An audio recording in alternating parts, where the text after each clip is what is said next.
with the buttercup hair, who sleeps on moonbeams and dances on air, with tears made of honey and a heart full of bunnies, whose infinite virtues are known near and far. It's Muni's own sweetheart, our dear Princess Star.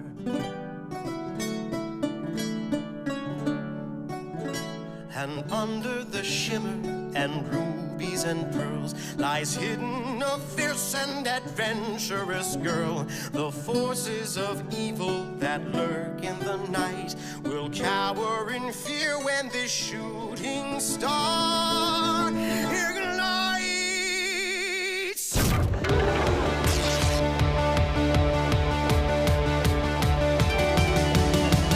Weaving magic like a born spellcaster and wreaking havoc like a natural disaster. She rocks her narwhal blast in Warnicorn stampede. She's gonna earn her crown, so hail to the queen. She's a rebel princess, she's the best. She's a ball of lightning in a hot pink dress. She's a thunderstorm roaring through the night. She's our shooting star and she's lighting up the sky. Welcome back. It is another episode of Off Stage. I'm your gracious host, Chris Schnabel. I'm here with Ray Allen. Ray Allen. What I always say Ray Ann, like that's just what that's my go-to. That's what I gotta do. But That is my name. it is your name, but you said that like people shouldn't, you want to just be called Ray. And every time you're on, we have this conversation because every single time I don't do it. How often do people come up to you when you say your name's Ray Allen? How many people, especially living in Washington, how many times do you get it? How many times do you get the Ray Allen thing? You know what I'm talking about. I do know what you're talking about. I'm talking about because Ray Allen was a pretty decent basketball player. Highly decent. Highly decent, enough to play professionally for many, many years. Many years. enough to probably go to the Hall of Fame. Highly decent. Highly decent. Well, okay, anyone who's got a basketball background gets like a good kick out of it, but then there's other people I talk to that have no idea why that would mean anything. And so it's very, very black and white. You get one or two. I think this is the first time ever that I've referenced Ray Allen to you. Ever. You just everyone here just witnessed history. They just witnessed history. When I played, when they first started announcing me in the lineup, I was Ray Allen, and then somewhere in there, our announcer took the liberty of calling me Ray Allen, and it just stuck. Yeah, they did it themselves. Yeah. Your name just stuck. You act like that was a nickname. It is. My name just stuck with the announcer that called my name. Yeah, that's so weird. Well, no one went up to him and be like, you know what you should do? Call her Ray, because that's what Did we other do people call here. you Ray? Yeah. Yeah, then how's that weird? That's not weird. It's like the announcer calling me Chris instead of Christopher. Christopher has a nice ring to it. It does. My name has a beautiful ring to it, but hey, Ray, do we have any announcements we're going to get to before we talk about the show? Actually, yes, we do. Ryan Kelly from our last episode, he's got a stand-up skit happening on December 11th. You can go to the Flappers comedy site, get them for $10. Good evening. And it's a virtual show, correct? Yes, you can get it pretty much anywhere. So you can go there, you can watch it and not get sick while doing it. So and not even have to leave your house. And not have to leave your house. Stay in your pajamas. That's the best thing to do. And if you do leave your house, wear your mask, please. I say it every episode. Goddamn that. So this episode's very big. We have an animation episode going on, and people that have known some shows I've done in the past, I had a whole show dedicated to animation. So this is big for me. We're going to start with Morgan Lombard, aka Madam Mo on Instagram, who's a self-taught cartoonist who's going to come on and talk about our cartoons and stuff like that, or drawings, I should say, and stuff like that. And then we have, I think is one of the biggest guests we've had, Darren Nefcy, who's the creator of Star vs. the Force of Evil, which is becoming one of Ray's favorite shows, it seems like. It's one of my favorite shows ever. She's a big name in the animation department, so definitely stay tuned for that. I'm so excited for this one. I'm excited for every episode, though. I was going to say, you are excited for everything we do. Because it's good conversations. It is. It's great conversations. We have great people, and I get to be on air with, one of my top 150 favorite people in this room right now. There's 150 people in this room? I didn't say that. I'm just saying that's where you rank on the list. I'm just saying. You could be on the top 150 and still be number 2. This isn't a case of that. but you can be top 150. It's because I'm number one. Yeah. Yeah. Let's go with that. That's what you meant. So we do have a really excellent show coming up, so definitely stick around, stay tuned. Thank you for being here. Thank you for being here. This is Offstage Radio. We'll be right back with Morgan Lombard. Well. Let me get a look at the menagerie. You must be Amethyst. You must be Garnet. And Pink Diamond's Pearl. Well, she took you with her. Isn't that just swell? It can't be. Oh, but it can be. And it is. I got a new style and a few new toys that are gonna put an end to your happily ever after once and for all. Whoa, this has got to be a misunderstanding. In case you haven't heard, I've established peace across the... Yeah, I've heard. I've had your little message to the universe on loop. I just love that part where Pink Diamond spends the rest of her days on this nowhere planet with a bunch of nobodies. That's right, I heard the story over and over again. She is swell to finally meet her other friend. We're back again. We're almost done with this half of our first season. Can you believe that? No. It was a whirlwind. Yeah, it feels like it just started and we're taking a hiatus that quickly. It's more like we're in the eye of the storm and then we're going to come out the other side of it. Great analogy there. Thank Great you. analogy. Thank you. So let's get to our guests before we just go off the rails there. Let's get to our guest. She goes by Madam Mo on Instagram. She is a self-taught cartoonist, aspiring cartoonist as well. Morgan Lombard. Morgan, how you doing today? I'm doing well. How are you doing? We're doing good. This is could be a great episode with animation being the theme. That's just me written all over it. It's just me written all over animation being the theme. So we've actually talked before. You've been on a previous show I had, and we talked cartoons for like an hour, something like that. I think it was, right?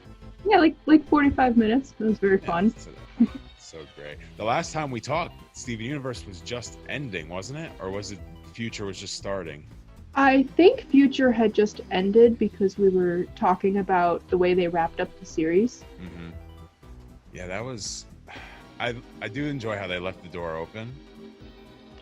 I do too. Because it's optimistic. Yeah. Even though it's a little sad as well. Yeah, I don't know if they want to go back. I mean, I guess they explore the universe again, but I don't think they'd want to bring it all back together. Maybe like another TV movie at some point, but I don't see another type of series coming out unless they do something that's a spin-off.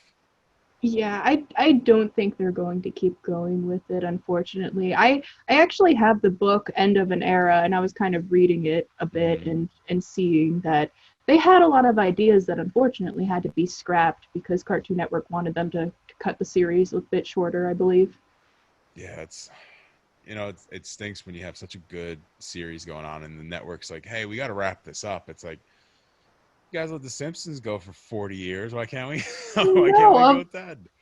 And Steven Universe, especially to me and a lot of other people, it was like legendary and very impactful. So yeah, unfortunately watching it get cut short like that was not the best outcome, but still I liked how it ended and I'm grateful that it even happened. Yeah, see, that's a great outlook to have because you know what, most fan bases don't. And one person we're talking to next is Darren Nefcy, and she gets a lot of people coming after her. They're saying, "Oh, it was rushed, this, that, and the third." What they don't understand is she doesn't have control of how many seasons it goes. Oh yeah, I don't think she's the one who deserves the backlash for that, especially because it really was a fantastic series and worth cherishing. Yes. I'm in the minority of I very much enjoyed the last 2 seasons of Star. I will not say it was the first 2 seasons, but I enjoyed how it ended. I had 2 things that I think I really was like, I can't believe that. And that was the end villain was the biggest one for me. I could have sworn that they would bring Toffee back to end the series because he was the main villain the entire time, you know.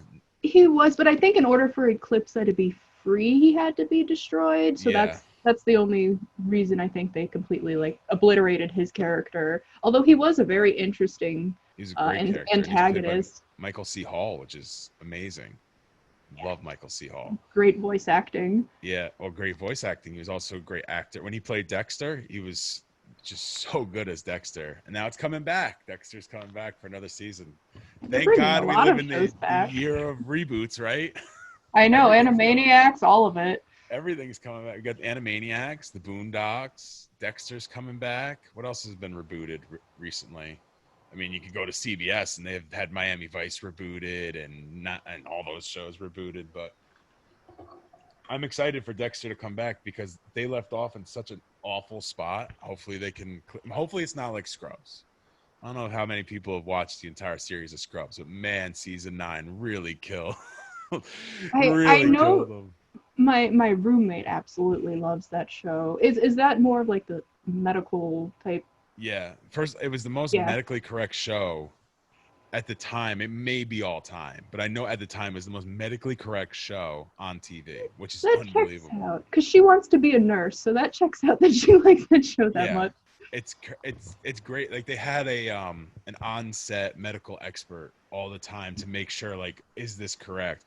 But it also can be the most medically correct show because you don't have to be like House, where they have to create this new disease that no one can solve.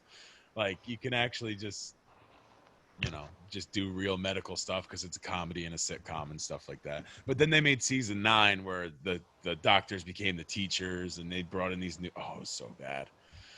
It was so bad. It was terrible. And now they do their new podcast, and I hear it's very good. I think I listened to like the first episode or something like that. Man, you're looking at me like I have 6 heads. You have no idea what's going on, do you? I mean, I honestly...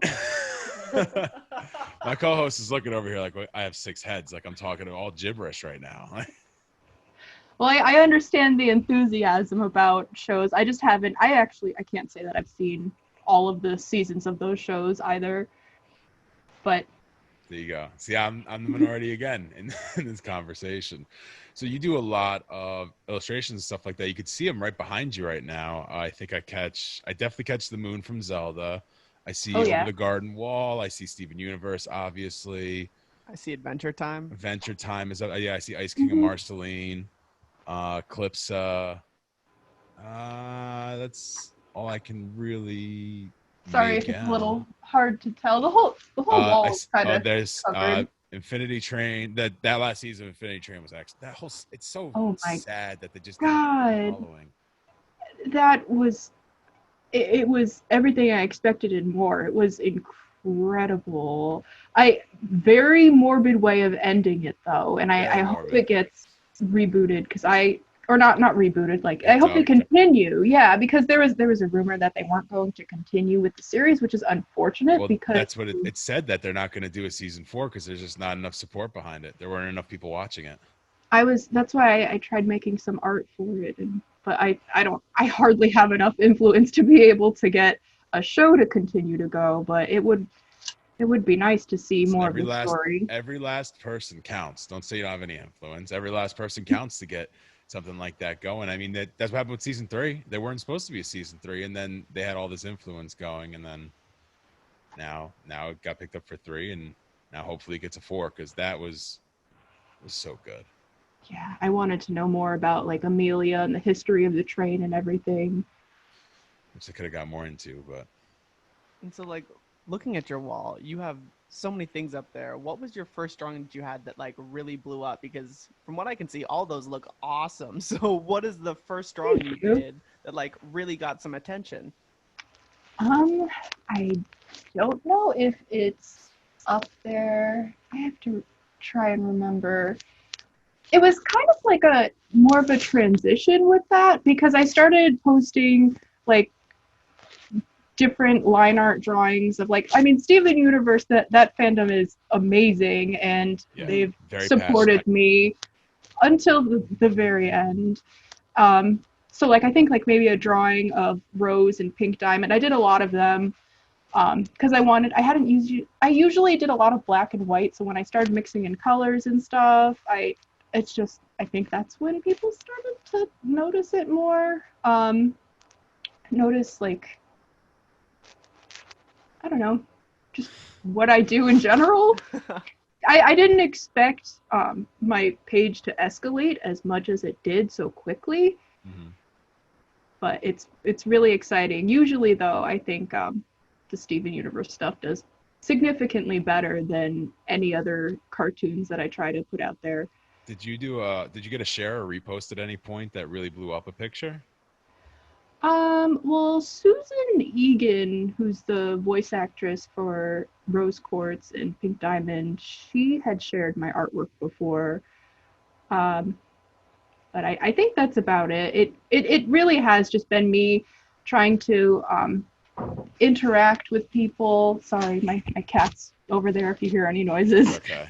We've had dogs, cats, all. I think one time we had a cow moo in the background. We've had a lot of animals on this show. If you hear meowing, don't be surprised. We're supporters of animals on this show. Oh, Yeah, absolutely. Someone's mom walked through the shot. We had someone's mom walk through the shot. That did happen. Hey, all sorts of guests. Yeah.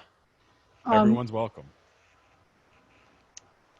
Well, I'm sorry, what was I saying? You were talking about having a post reshared by the voice actress for Rose Quartz. Yeah, she actually, I think she has 2 of my drawings on her page. And then there's also, I know we talked about the Midnight Gospel last time. Mm-hmm. Trudy Goodman, she liked one of the drawings I did of her character, and then she also followed me, which was really exciting. That's awesome. Because she's an incredible person, not just she's not even a voice actress, but she's just so intelligent, and I love her viewpoint of life in general.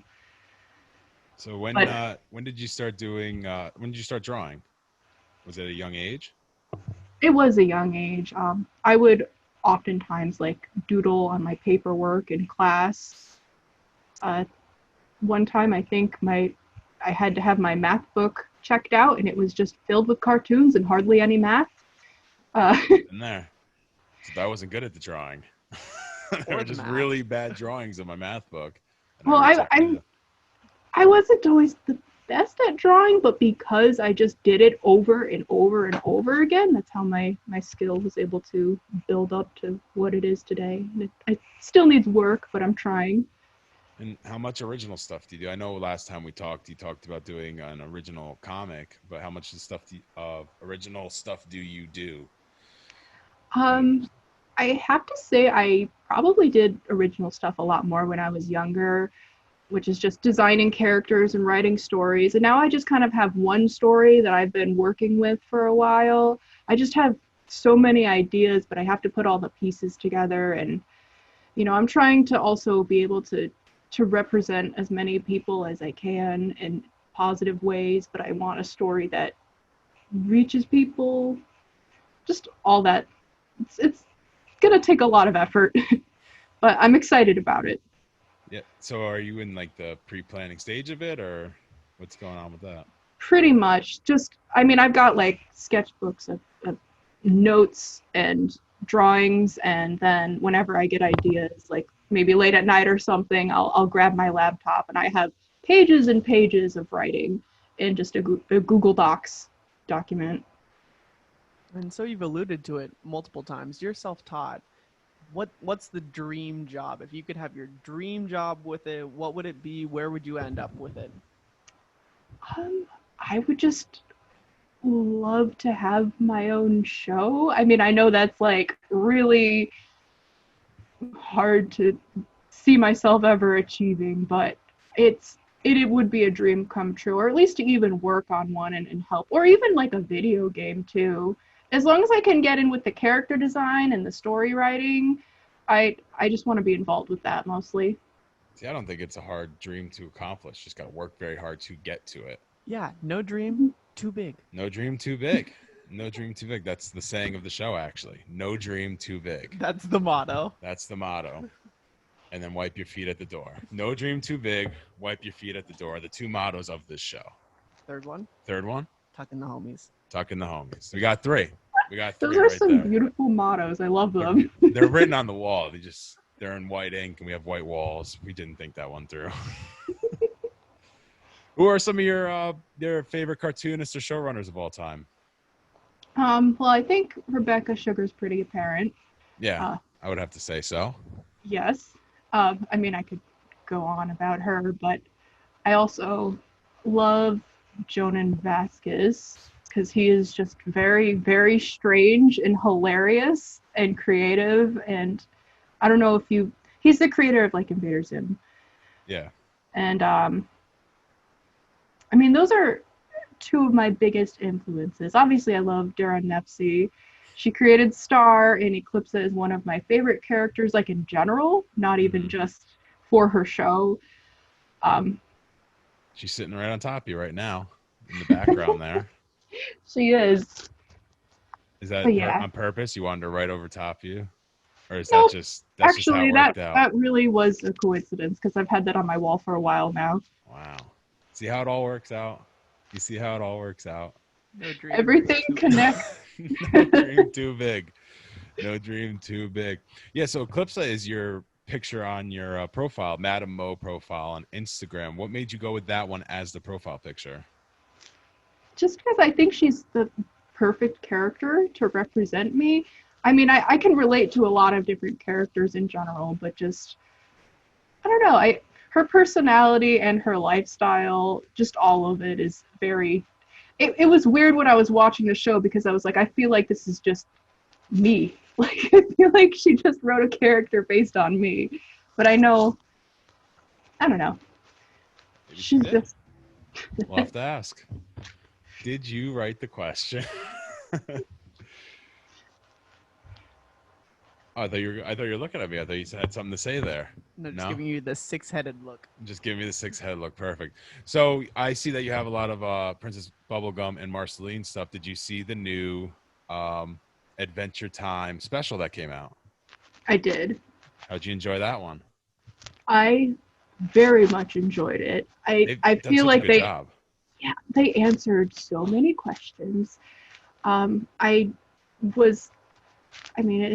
It did make me cry because especially when Simon came on the screen, because that story with the Ice King and everything, it always resonated with me, and I never expected to see these characters again. But then all of a sudden, there he is singing one of the most powerful songs I feel in like cartoon history, and it just like brought everything back. And then, yeah, to see Marceline and Bubblegum in such a positive, healthy relationship made me happy. They obviously grew a lot from the beginning. Yeah. If people that have not seen Adventure Time, man, you are missing out. You are absolutely missing out. It's just such a great series, and it doesn't matter. You could be 8 or you could be 80. It's a great series to watch. It's just, there's stuff for everybody. It's so powerful. It's just, story is so good. And so many great people have come off of it too. It's almost like Flapjack. Just so many great creators have come off that show. We talk about that all the time. The Misadventures of Flapjack had like 9 show creators of really big shows come off of it. The creator of Gravity Falls, isn't it? Alex Hirsch came off of it. Yep. JV Quintal, I believe his name. The regular show, I believe, was it Pendleton Ward? That's Adventure Time. I'm pretty sure he came off that show as well. Yeah, so they've all just come off that one show. It's crazy to think like that show had so much influence on the 2010s cartoons, because then you go from there. I mean, he came off, he made Adventure Time, which ended up being Steven Universe and OKKO, and it's crazy to think about how one show just had such a big influence on so many shows. So many shows. I actually think Owen Daniels came off of one of those shows too, and that's Infinity Train. Owen Dennis? I think it's Dennis. Daniels is a different person. I said it, I'm like, that's not right. It's close enough. That's close enough. He can call in and tell us that we said it wrong. If he's that mad, he can call in and tell us, hey, that's not right. What about some of the new shows? I know you did. I don't know if you saw them or not, like Owl House and Amphibia. Have you gone onto those yet? Oh yeah, I jumped on. You jumped on? How do you like that one? Owl House, from the first half of the season 1 to the second half of season 1. Big swing.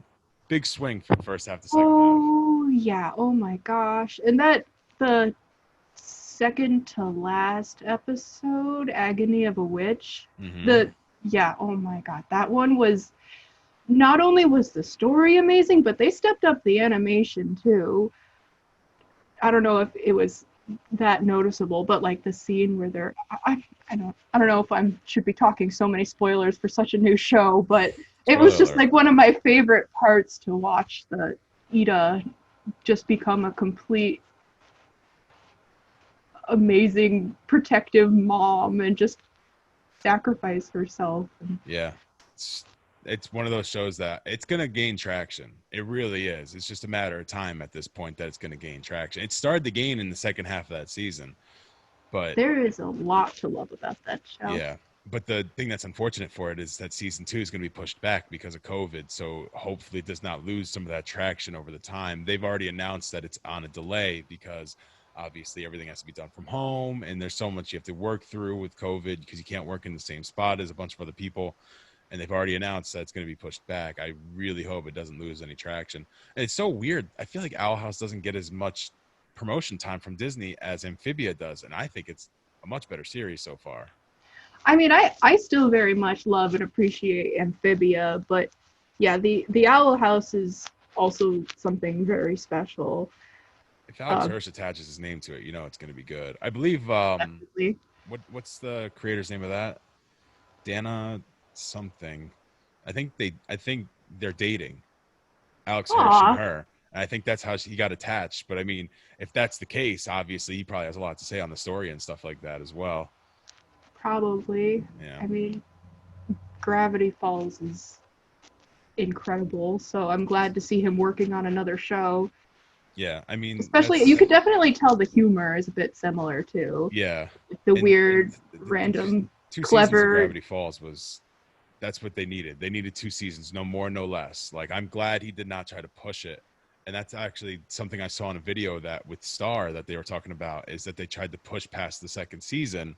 And although, like I said, I enjoyed seasons 3 and 4, the over arc of 1 and 2 was clearly one arced like story, and then 3 and 4 it seems like are just seasonal stories. It was such a flip because it was more like mostly comedic in the first 2 seasons because they're on Earth, but then it got a lot darker and more serious in season 3 and 4.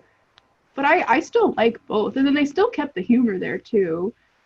And not to mention that the characters' personalities are just all very different and unique and just overall entertaining. Yeah, I mean, when they moved from one setting to another, obviously you lost a lot of very good side characters as well, which they really blended in well to the story. Like, they blended in really well to the story. I think Brittany's my favorite. Brittany Wong? Yeah, Brittany. Yeah, we didn't really see much of her in the later seasons. No. I mean, at least we got Jana, though. I'm glad we got Jana. It took she's some Muni, even though she was absolutely confused as to how she ended up there. Yeah. And I like how they actually eventually figure out how she got there. Like, it was a good gag, but just imagine if they didn't touch on that again. Like, some shows will do that. They're like, yeah, I don't know. And then they'll just never touch on again how they got there. But not only did they touch on it again, they show why she doesn't remember how she got there and all this other stuff. So I thought, like I said, I thought it was very well done. It's just people thought it was rushed, or people thought because the overarching story wasn't there. They're just looking for too much, I think. Yeah, I was going to say, I think sometimes people focus on the negative and then they might not be able to enjoy the series as much if they don't appreciate all the wonderful things that did come out of it. Yeah, well, no one appreciates that. They want more. It's not about what they gave you. It's about what else can you get from it. And I mean, you got to enjoy it while it's there. I'm pretty sure she wants to continue on with that story, but Disney's kind of holding it hostage from them for right now. But I wish there was, at least comic books or something. I think there are some, but I don't think it's after the final thing. Yeah, it's not a continuation, because it was such an interesting way to leave it off, where they have like an entirely new fused sort of like dimension going on there. They could have made more, at least one more season, but again, like I loved it in general. So before we wrap up here, where can people find you if they're looking for some of your work? You can just find me on Instagram at madam.mo. And is there anything else you're working on, or is it just kind of the drawings and stuff like that? just the drawings for now. And Trying to help if you people haven't seen get through the already, day. if you haven't seen already, go to our Instagram page. She drew a great picture of yours truly interviewing Star and Eclipse at Butterfly, and I absolutely love the picture. It's already my Thank profile you. picture on most social medias that I use. I absolutely love it. I appreciate you drawing that for me. That was great. Yeah, you're welcome. It was fun to put together. I haven't drawn Star and Eclipse in a while, and I was like, this is a good opportunity to do that. She hasn't drawn it in a while, and it came out amazing. Beautiful. Why can't I have a talent like that in any way? In anything I do? You know what we should do? You're good at interviewing. Thank you. Yeah, there you go. Thank you. Finally, someone recognizes it. We should do a I'm not- side-by-side. I'm not usually a public speaker, so it's better than what I could do. Hey, we got you on this, though. We got you on this. All right, what were you saying? You Sorry. She keeps trying to say something. We're talking right past her. Like she's Sorry. not even here. It's fine. It's totally fine. But like, you should do side by side. So, her drawing, and then you try and draw it. Try to Do draw it that. side by side and see Oh, what it looks like. No way. No way. Although I do have some drawings, and they're not terrible. I can tell you that right now. I've actually drawn Star, and it's not terrible. You look like you don't believe me. We'll talk about it afterwards. No, we're going to talk about it right now because I'm pretty sure it's right here. We'll talk about it right now. You see what happens here? You see what happens here? Let's see. Do I have I get to Star? see exclusive art. Everybody does. A sneak peek A sneak peek. for everyone. I'm pretty sure I have it here. That's the second page. I went through all those pages. It's the second page. Look, that's a drawing I did of Star and the Wand. That's not terrible. It is pretty good. It's not terrible. Okay? I like it. So shove it. All right. Thank you for joining us. We have Darren Nefcy coming up next. Please stay right there. We'll be right back. This is Offstage Radio. Gonna get a little weird, gonna get a little wild. I ain't from around here, I'm from another dimension. Gonna get a little weird, gonna have a good time. I ain't from around here, I'm from another. Yeah! I'm talking rainbows, I'm talking puppies. It's gonna get a little weird, gonna get a little wild. I ain't from around here, I'm from another dimension. Rayanne, we are back again. You know, every time I start, I say Rayanne, but we're not going to get into that.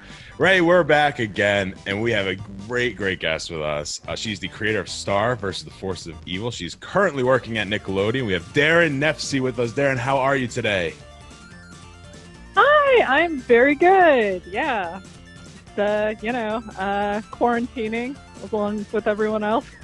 Yeah, it's been such an odd time. Just such an odd time, and it's gone on for, I think, much longer than anybody anticipated it going on. But, you know, vaccine around the corner, it seems like.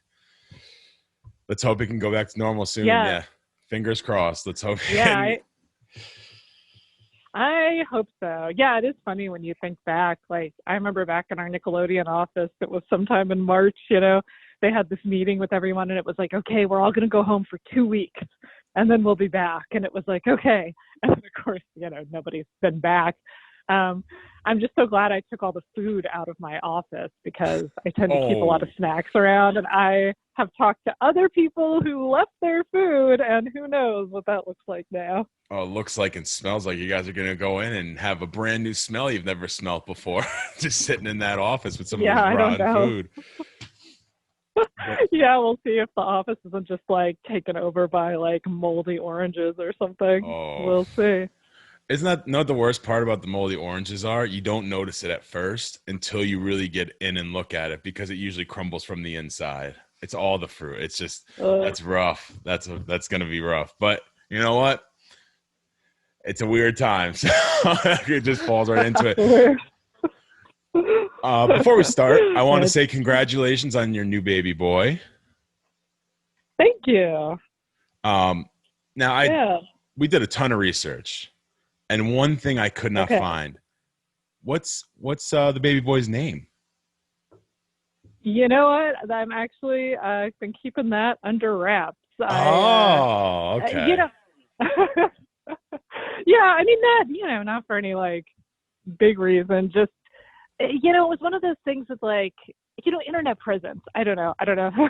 It's so complicated, and I definitely feel like it's something that I am never sure how much to put out there, how much to not put out there, and I have a really public Instagram and Twitter, and I was just like, you know what? I think the baby doesn't need to be on any of these things.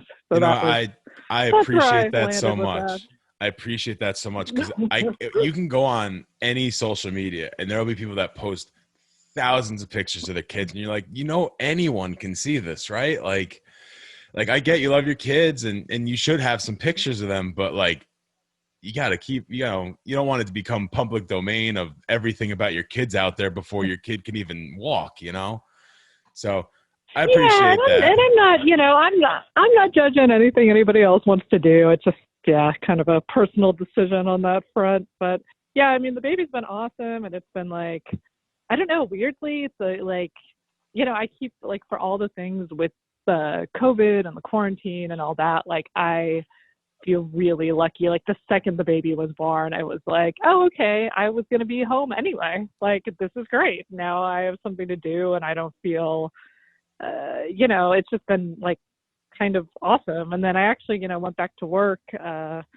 recently, which is of course working from home. So I still get to see my baby a lot. I mean, it's kind of been working out well, I have to say, on that front. I'd still rather it not, I'd still rather us, be back in the office and all have the vaccine and everything. But I'm trying to be positive. Yeah, no, it's already a stressful time having a kid. How stressful was it during COVID? I imagine it had to raise the level 1,000%. Well, definitely it was weird, like all the things with like having the baby, because, it's like went to the hospital in a mask, and then they gave me a COVID test when I showed up, and then my husband had to wear a mask through the whole labor, and, all that stuff. And then we weren't even in the hospital very long, and then I mean, you have a new baby, you kind of feel like, oh, grandparents will be there, people are going to show up. No, it's really just us with this baby for 3 months, So, but good. I mean, again, it really, like, I feel like the stuff with the baby has been really nice. Like, that hasn't been hard, but there is just that weirdness, Well, just in the air. It's nice that your husband was able to go in with you, because a lot of times you go into the hospital for anything and no one's allowed in with you. And at any point, any circumstance, no one's allowed in with you. So it's really good that he was also allowed in with you. I mean, completely different circumstance having a kid. It's nice to have someone there by your side, but I've seen people that are I did hear at the very beginning they weren't allowing partners. So that would have been terrible. So yes, it's true. Good. It's all good. So let's switch over really quick. So when you're pitching a show, what are some steps to doing that process? Like, I have no idea. If I wanted to go pitch a show today, I would be lost. I have no idea where to even start. So what are some steps to doing that?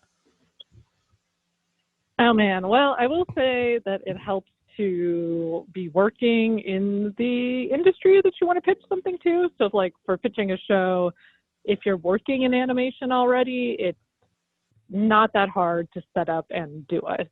So like, say you were a storyboard artist or a character designer or somebody working at a studio like Nickelodeon or Disney, you could kind of pretty easily, you're in the same building with all the executives you pitch to. I mean, it's pretty easy to talk to somebody, the assistant of one of the executives, and set up a pitch meeting. So that's a good step one. Or like with me, I started pitching when I was in college at Cal Arts, which of course is a college that's really connected to the animation industry. So, a lot of our teachers were working in the studios, and, people that I had, maybe known as a freshman who were seniors at the time had been working a couple of years, and they could give me contacts, So it does help if you're just like in the industry. If you're not, that might be a little bit harder. Like, I would say people that want to pitch shows, I would try to get in on a job on an animated show. I even think if you were, a PA or, any kind of job on a production, you could make those contacts pretty easily. And you said that you're currently working at Nickelodeon, and you've said that you're working on something. Can you tell us maybe what you've been working on? Yeah, well, at Nickelodeon, I have a development deal. So I have actually 2 shows that I'm developing for them. And I can't say too much about what they're about or anything like that, but that's been really great. So I've been able to just really focus on these 2 ideas and make a really nice, pitch Bible and pitch packet. And I'm, storyboarding one of them right now and, just trying to, basically going through all the steps I did on Star when I pitched that to Disney, except that, I didn't have a development deal then. So it was just something I was doing on my own and then trying to, now it's like, oh, this is awesome. I get like, a salary to develop these ideas. So I've been really getting to, just do research and focus on them. And I'm working with a writer that I actually worked on with Star. And it's been great. And then, I don't know. Like, I don't know if they'll get picked up and become shows. But I'm really hoping one of them does because I'm very excited about both ideas. Yeah, so talking about Star, when you created Star vs. the Force of Evil and you got finally greenlit by Disney, what length were you hoping to get out of it? Or were you just so excited it became a show you didn't even think that far ahead? Oh, sorry. What was the question? What length? What length, like seasons wise, what length were you hoping to get out of it? Were you hoping to get a bunch of seasons, or you just so happy to get one that you weren't even thinking about it? Oh my gosh. I mean, that would definitely be thinking ahead on like how many seasons. Yeah, I think probably the later. Like I was just so thrilled that they picked it up and wanted to do it. And I don't know. And I, different people have different thoughts on this. Once Star was happening, you never know if you're going to get another season most of the time. At least by my experience, it's like we never knew if we were going to get another season. So you were always hoping. But yeah, the season thing could be like a little interesting because there wasn't like a plan to how many seasons. And even though, and I was so lucky, like I was so glad and so lucky that we got to do 4 seasons because that's kind of a lot. I mean, especially at Disney, it's very rare for a show to get 4 seasons. So by the time we got that far, I was pretty sure they wouldn't pick up another season. But again, you don't know.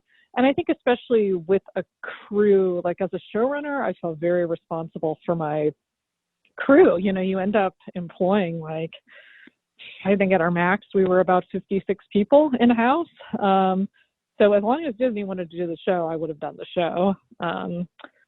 If anything, for the crew, I've keep it going. But no, there wasn't like some plan of like, oh, we're going to be done after, 3 seasons or after 4 seasons or whatever. So how much of the story did you have written? Wow. Written as you completed each season. I wish I could talk today. do it again. Okay. So sort of our process, and TV is super fast paced. Like it's, it's kind of interesting because it's so much different than like a feature or something where you have like all of this time. But basically what we would do is I would get some time with the writers at the beginning of each season and we would kind of hatch out some story arcs. So we would get like a week or 2 to do that where we're trying to figure out like, okay, let's, these are some overall things we want for this season. And we put it up on a board and kind of figure that out. And then we would start writing our individual episodes after that. Which pretty much we had to write an episode a week, is how it times out. And then because we had these story points, we would kind of just figure out like, okay, we know that we want there to be this turn here, this thing with Ludo, or we need an episode that does this. And then, we would try to maybe work it into different plots as we were writing our weekly episodes, right? If that makes sense.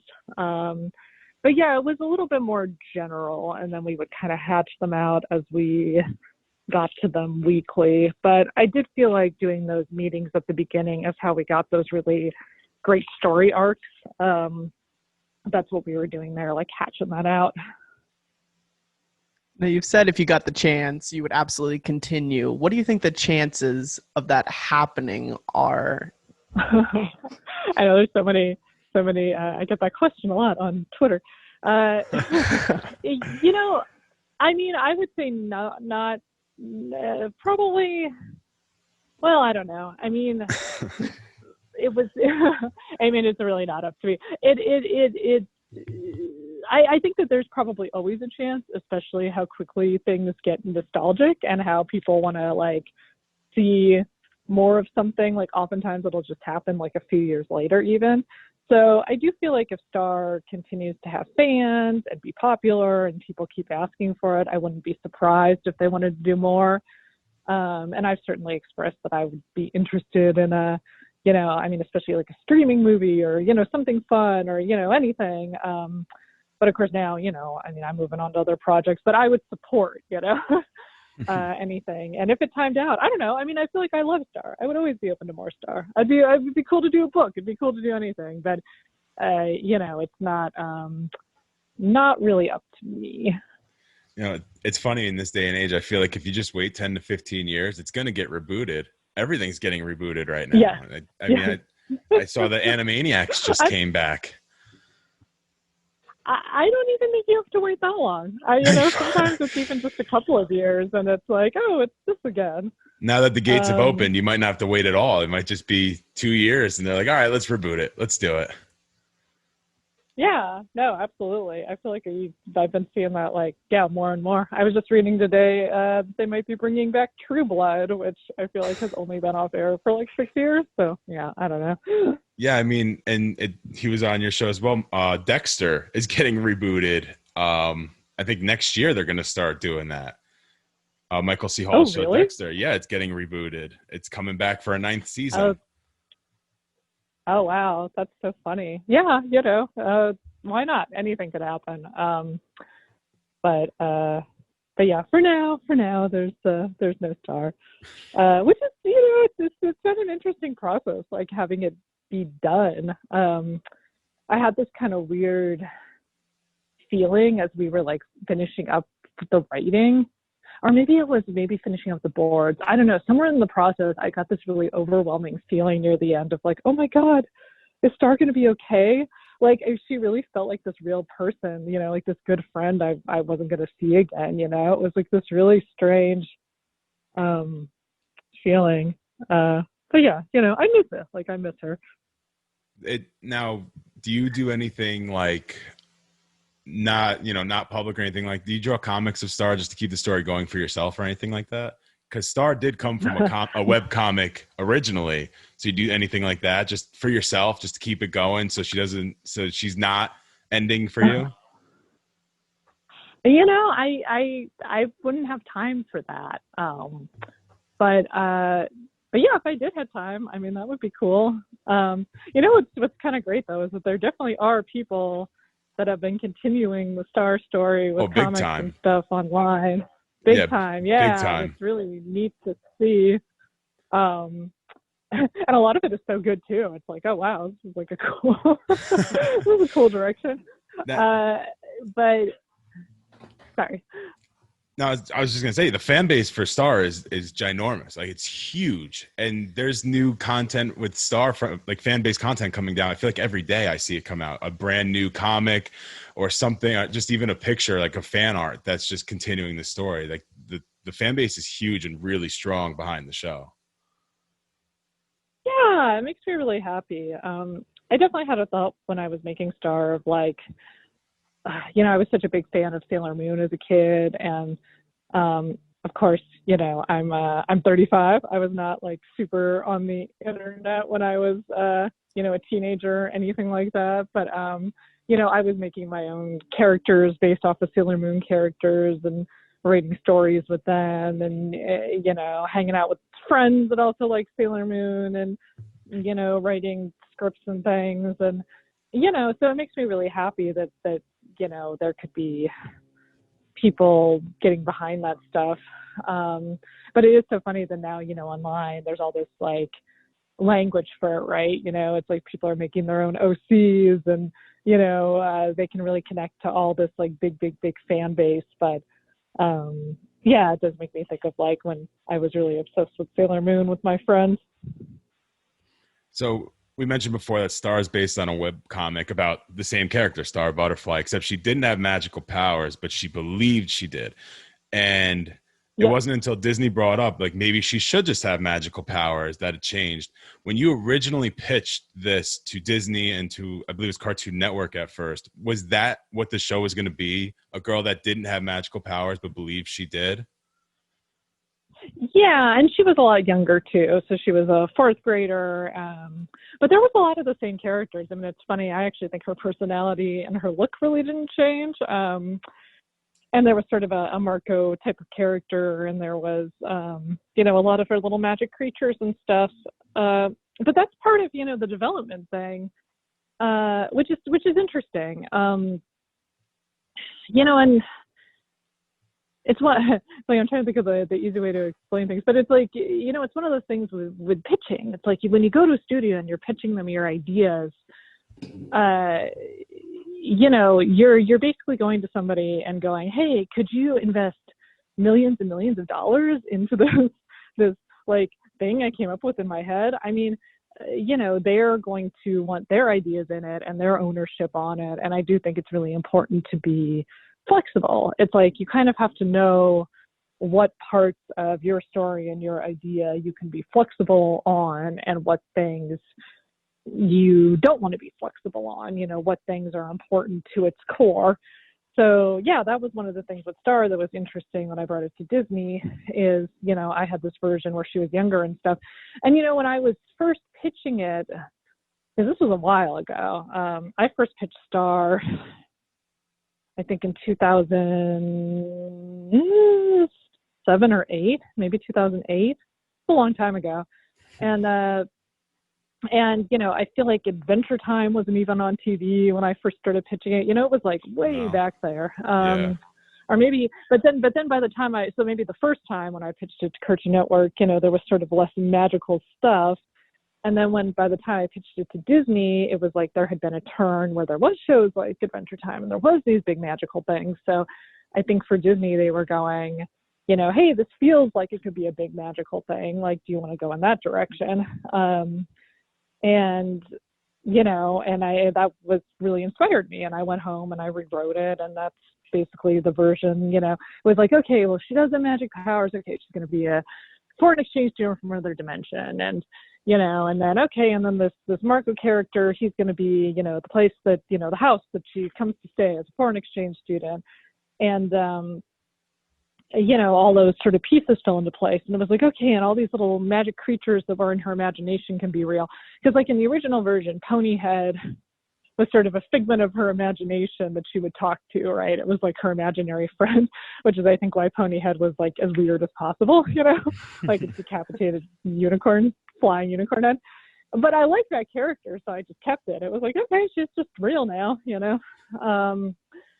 So a lot of that stuff did stay, and it worked. And then that was the version that the execs at Disney really liked. And, you know, I was really happy with it. Like, I was happy that I rewrote it and that I didn't just go like, no, you know, this can't change or whatever. Because there's other things that, you know, came up in the process that were questions that I didn't want to change. And then I also felt like because I was flexible on other things, then I could really stand behind the things I didn't want to change.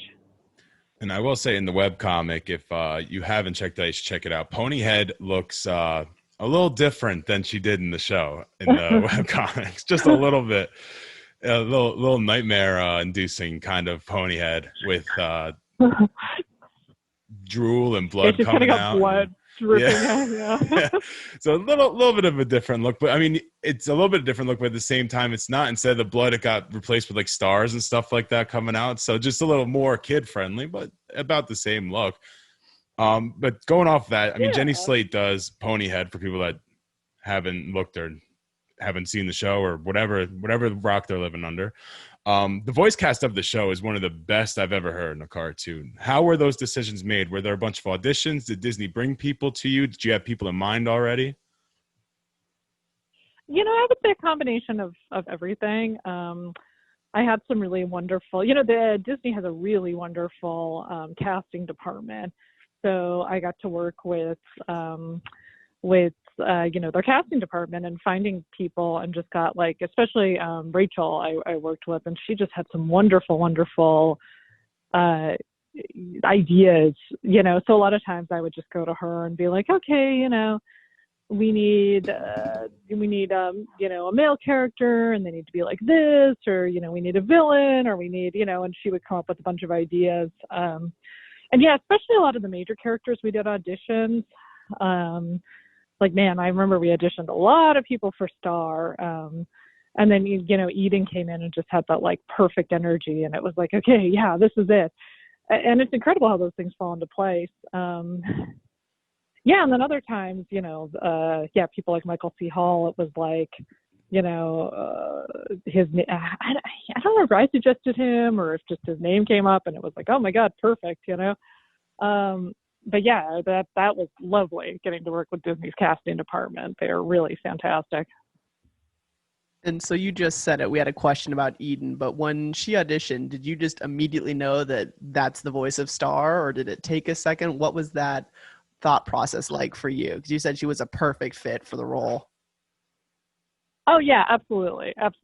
I mean, she was so cute because she was like, I think she hadn't done a lot of voice acting at that point. She's got like so much energy, and she came to the audition and she like kept jumping around and like hitting the microphone, and we were trying to get her to like not jump around. So then she would like kind of jump around and then do the line, and it was awesome. It was so perfect. And then I remember when we called her to tell her she got it, she was like, I don't know, she was just so excited. She was like, oh my gosh, I didn't hear back. So I thought I didn't get it, but then I did hear back. It was like, oh, this is so Star. I love it. I have a couple questions from myself about the show. At the end of the show, was there any ever thought of bringing Toffee back as the final villain? As the final villain?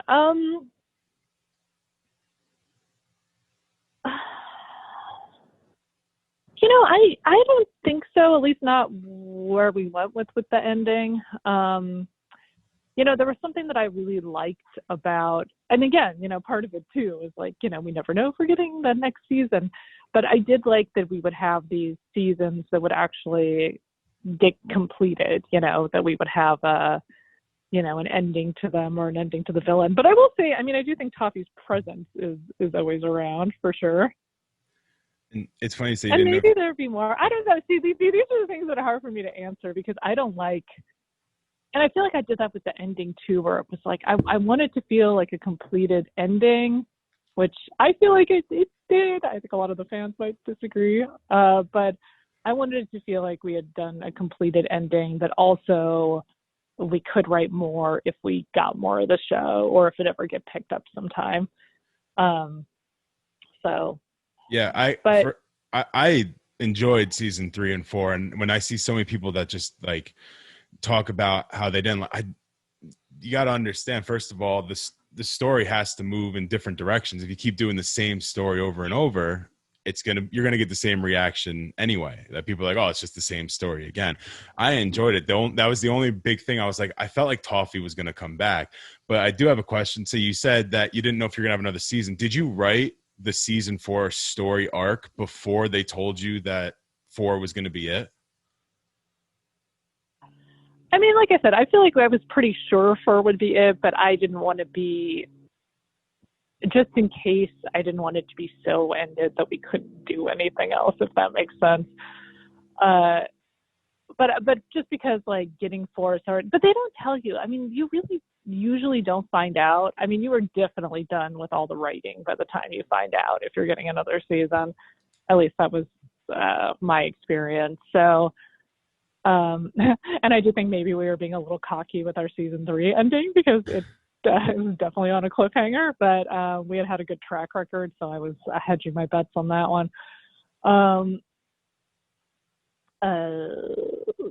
Sorry, did I lose track of what we were talking about? Okay.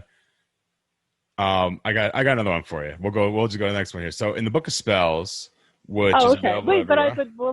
what was the question again? Because I feel like I missed something. Sorry. What was the Oh, other I said, question? so the question was, did you hear that season 4 is going to be it before you finished writing? Like, Oh. did you already finish the writing as that happened? Yeah, because you just don't know. You never know. I know what I was going to say with the ending.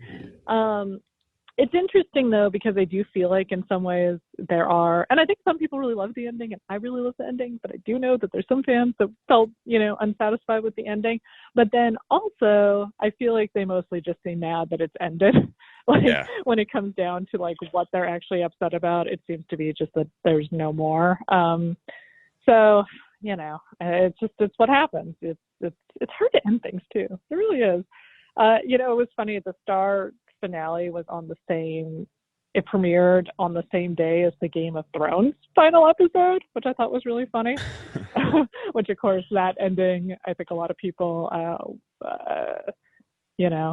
maybe didn't love, but as somebody that works in TV, I feel like I just have such an appreciation for anything getting made. It's so hard, and you have to move so fast. So,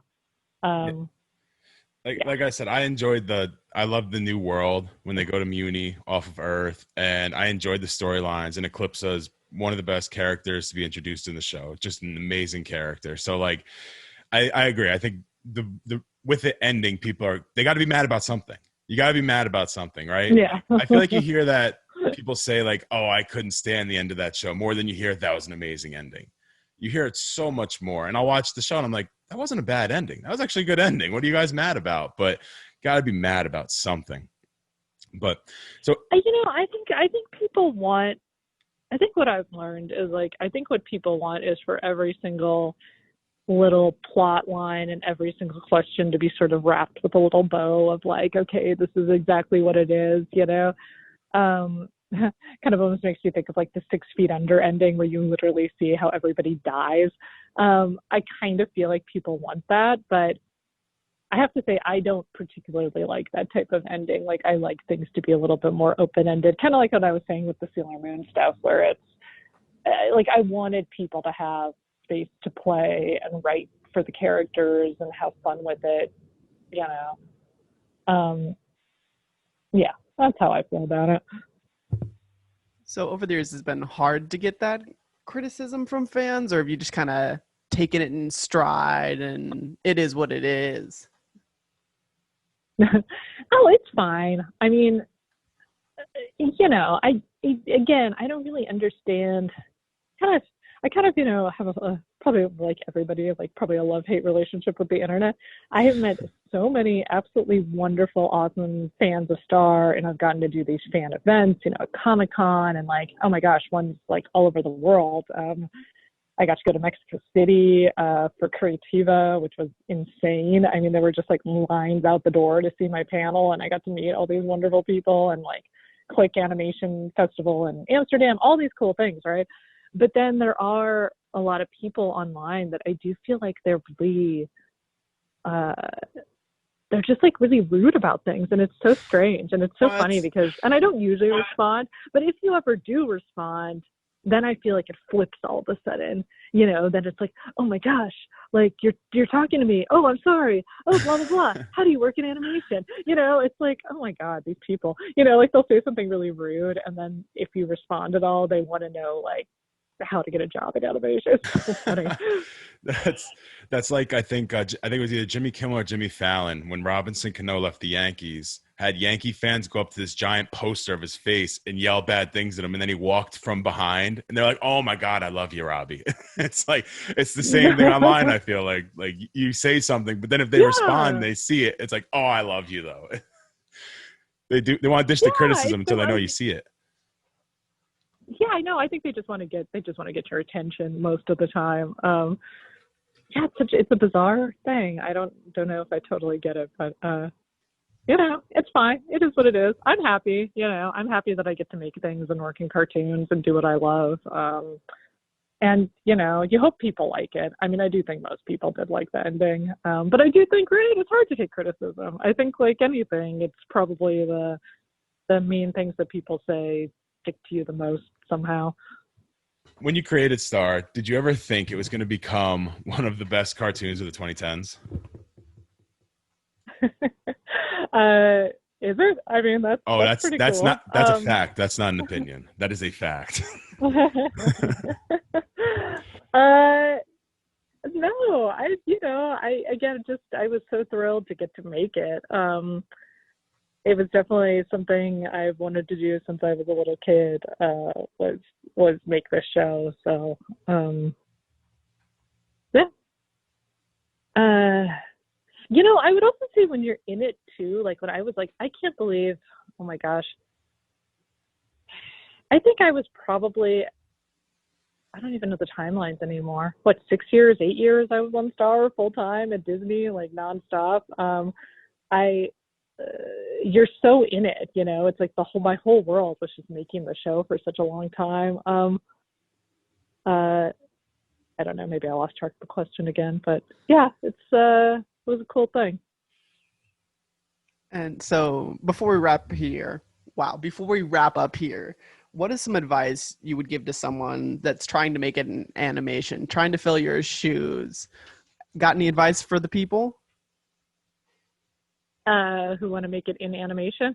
Mm-hmm. So to just get any job in animation or like to pitch a show? I think just to get their foot in the door. Foot in the door. Again, for me, I went to CalArts and that really helped a lot. But that's certainly not the only way to do things. But at least I know for me, that was a really great way to get in because that college just has like so many connections with the industry. Gosh, and everything changes all the time, doesn't it? I used to tell people, it was really important to move to LA, but now with all the COVID stuff, that actually seems a little less important all of a sudden. Although maybe it'll come back to being very important. But how do you get in? I wish drawing I knew. is important. I wish. Well, okay. I mean, so on Star, right? We had people that like one of my absolute best board artists. Well, a couple of my best board artists had like really normal jobs. Like one of my best board artists, Ariel, who's like amazing. She had Star fan art online, and one of my directors had seen it and was like, hey, this girl's like really funny and she draws really well. And we sent her a test and she nailed it. And we hired her as a storyboard revisionist. And she was like an awesome revisionist. And we moved her up to board artist real quick. And she's still at Disney doing boards. And, she had been working at a Starbucks, I think, when she did the test. So, I do think that is one of the cool things about the internet is like, if you are really good, people will see it. I'm working with a really awesome artist right now who was in college. I forget what school he was in, maybe an art. Where was he? I don't know. But anyway, he lives in Texas and he's like, I don't know, 22 or something. And his drawings are absolutely amazing. And I'm working with him on this Nick project just because I saw his stuff on Twitter. So I do think that is like a really cool thing about online. Also, a lot of the studios do have, like Nickelodeon in particular, has a lot of really good internships and apprenticeships. And like, if you can get in on any job, again, even if it's a PA or something, it makes it a lot easier because you're there. I mean, you have to do a good job though as a PA. You can't like come in as a PA and then not do your PA job and just, do storyboard tests or whatever. But, you could come in and then like ask for a storyboard test or ask one of the artists to look at your portfolio or, that makes things a lot easier. And, here's a good one. Here's a big one, because this is what they had us do at CalArts. And I owe everything to this, is that they made us make our own films. And we had to do it 4 times. So that's basically what you do at CalArts in the spring semester every year is you make a film and you have to do the whole thing. So you have to rate it, you have to storyboard it, you have to do all the layouts, you have to design the characters, you have to do the editing and learn the editing software. You have to learn the recording software and like find actors if that's what you want to do. If you want to music in it, you got to go find a composer or, you know, find music. You have to do every single part of the process. And you just learn so much doing that. You learn absolutely so much doing that. I mean, I, you know, got my show picked up, and of course I had never run a show and I had to figure out how to do that. But in a way, it's just a bigger version of making your own film. You're just working with a bunch of other people as opposed to, you know, doing everything on your own. But knowing how all the pieces connected was so valuable.